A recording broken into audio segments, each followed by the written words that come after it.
Okay, so hi everyone.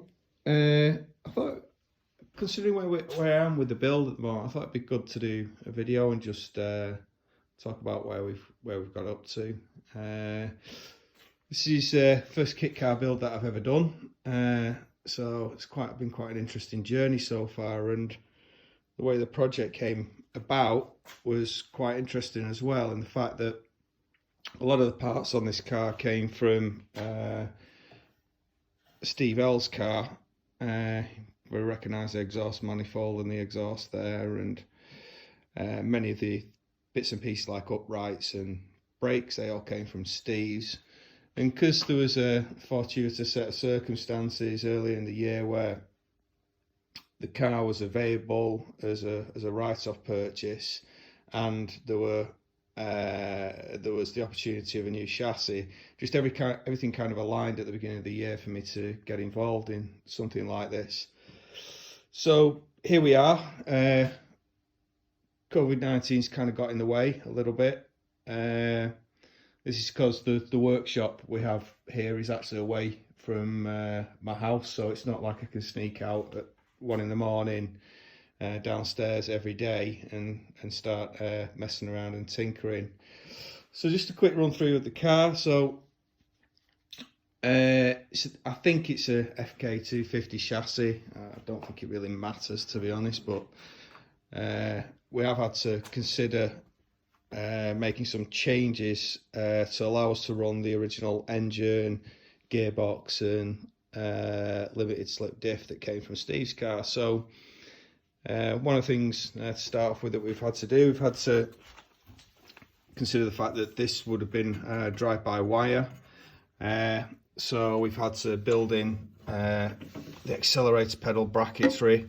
What we didn't want to do was compromise the chassis in any way, so all the parts that we've had to add to the vehicle have been added in a sympathetic way, so there's no additional drilling or welding or brackets in. What we've done here is build a nice bracket that fits around the master cylinder and uses the existing bolt holes for I presume the master cylinder holes for when you're running a balance bar between front and rear.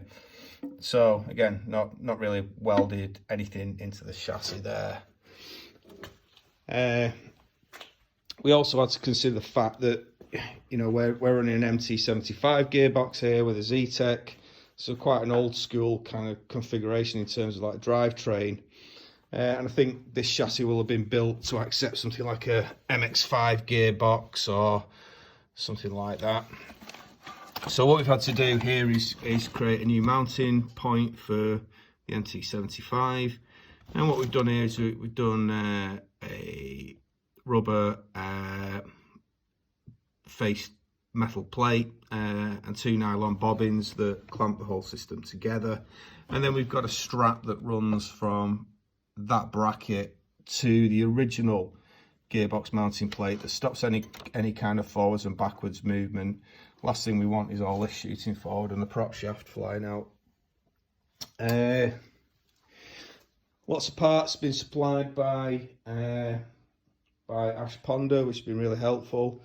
He's been a great encouragement during the project as well, and there's always been anything that I've needed, I've always been able to get from Ash, which has been really helpful. And the chassis came from Mike Ellis, so thank you, Mike, for that. What else have we got? So thought we'd put a nice new rocker cam cover on tonight and sprayed that black. Thanks to Jim for handing that to me earlier this evening. Already cleaned up and already sprayed. Gone for the nice Motormech fittings on all the fuel system. Upgraded the fuel rail a bit from Steve's original car.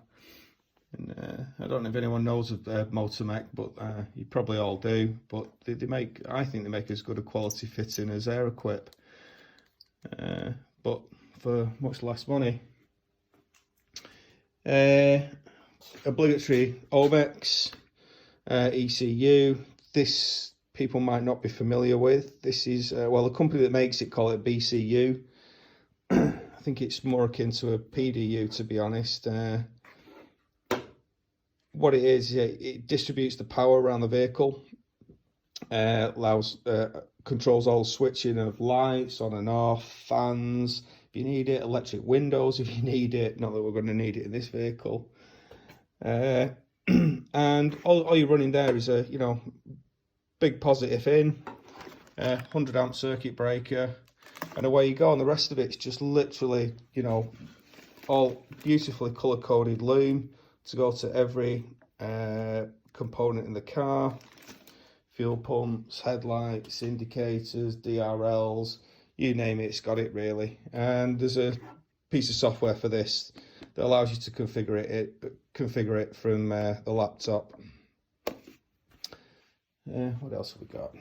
Exhaust is originally from Steve's car. Apparently this sounds great. I spoke to someone this evening that said who knew the car and said it sounded fantastic. So looking forward to getting it started, to be honest, and see what happens. Oh, we stuck an Audi TT bezel around the gator.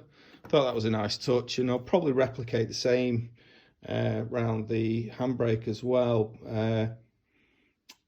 If I manage to get some design time in 3D application. I just seem to be spending all my time designing parts for everyone else at the moment, which is fun. It's fun to do. It's a nice challenge. We got ash grey bodywork from Mike Ellis, so quite a kind of base look to it. But obviously, any kind of striping, any kind of like stripe colours looks great on grey as far as I'm concerned. So, and then we try to just keep it all kind of quite black and dark really inside. So all the rivets are black topped. We had to do a custom lower column for this car because the more modern chassis, obviously they have a kink here and have an additional route through here. I presume that's because when you're running a Duratec, you've got all the exhaust on this side and turbo or whatever on there. So what we did was we got some new UJs, and what this does, the UJs convert from the normal spline to what's known as a D shaped column shaft, and that allowed us to get the column shaft and cut that to length, and then we just replicated the same on the other end as well. I think most people were concerned that the UJ would be quite obtuse in its angle, but it's turned out actually okay with the new rack position, so quite happy with how that's all turned out really. So hopefully that gives everyone a little bit of detail on the car. Yeah, I'll leave it there. Thanks.